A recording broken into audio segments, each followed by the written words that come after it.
Friends, అందరూ ఎలా ఉన్నారు? ఈరోజు మేము కాకరకాయ ఫ్రై చేసుకుంటున్నాం. చూడండి, ఫస్ట్ అయితే ప్యాన్లో ఆయిల్ పోసుకొని జీలకర్ర, ఆవాలు, వెల్లుల్లిపాయలు, పచ్చిమిర్చి వేసుకొని బాగా వేసుకోవాలి. చూడండి, ప్యాన్లో ఆనియన్స్ కూడా వేసేసుకున్నాము. బాగా మంచిగా వేగేలాగా మిక్స్ చేసి పెట్టుకోవాలి. చూడండి ఫ్రెండ్స్, కాకరకాయ ఫ్రై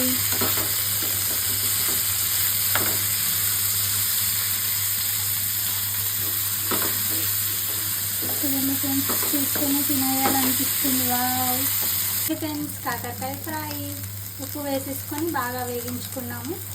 ఇప్పుడు కొంచెం కారం ఇంకా ధనియాల పొడి వేసుకొని మిక్స్ చేసి బాగా ఫ్రై అయ్యే వరకు వెయిట్ చేయాలి.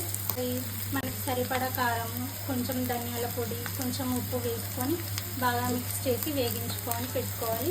పొడి ఉప్పు ఆల్రెడీ కాకరకాయలో వేసి కడిగేసి మిక్స్ చేసుకున్నాం కాబట్టి సరిపడా కొంచెం టేస్ట్ని బట్టి సరిపడా ఉప్పు వేసుకొని బాగా మిక్స్ చేసి పెట్టుకోవాలి. ఫ్రై అయ్యే వరకు వీ హ్యావ్ టు వెయిట్. చూడండి ఫ్రెండ్స్, కాకరకాయ ఫ్రై రెడీ. ఇప్పుడు టేస్ట్ చూసి ఎలా ఉందో చెప్తాను. యమ్మీ, చాలా చాలా బాగుంది ఫ్రెండ్స్. కాకరకాయ ఫ్రై అయితే మీరు కూడా ట్రై చేసి చూడండి.